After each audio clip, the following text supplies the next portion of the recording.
called Curran, age 81. I started Rotary in 1970, May of 1970. I was in my father's office at the Sault Star on the second floor, observing the parade, say it's the late 50s or somewhere around there. I've been in the parade, I've been in charge of the grounds, in charge of the parade 1 year. My father became a member in 1960, and somewhere after, between 60 and 70, I worked with him. And then in 1970, I became a member, and then I've been associated with the Rotary Club ever since. I had the jacket which my father-in-law brought back from Peru, and I walked Queen Street selling tickets along the way the whole time. And I wore that, I'd say from 75 or so right on. I was one of the few people that started out walking the whole parade. I'm still selling them, I have them right here. I was in charge of the China pitch for the number of years, where you throw nickels and dimes into cups and all this. All the Chinaware from Wilco next door, they had a place where they can get surplus deals or some mistake on the cups or the glasses.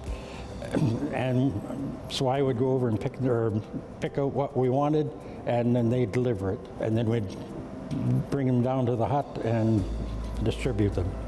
We used to work with wood to build all the frames and everything else for the grounds. And then we went to Dexium piping for a number of years. Then we went to the wire cages that Gina made up the cages, or the booths.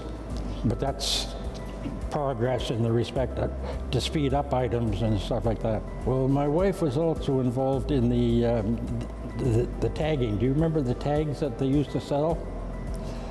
Well, my wife and a couple of the other teachers, because they're off in the summer, would man that, and the kids would come in and pick up their cans and the little box full of tags, and then the kids would get 10% of whatever was in the can. Their little tag that said Rotary Community Night on it.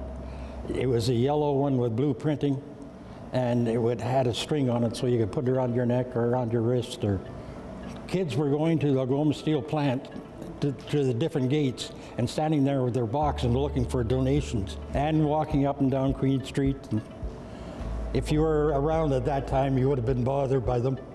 Well, the year I was in charge of Community Day, it rained. And they postponed it until Monday, and then the citizens of Sault Ste. Marie came out and just overwhelmed us in respect. But it was a very busy day. I can't remember whether we outdid our normal or not, but we were very proud of the citizens of Sault Ste. Marie.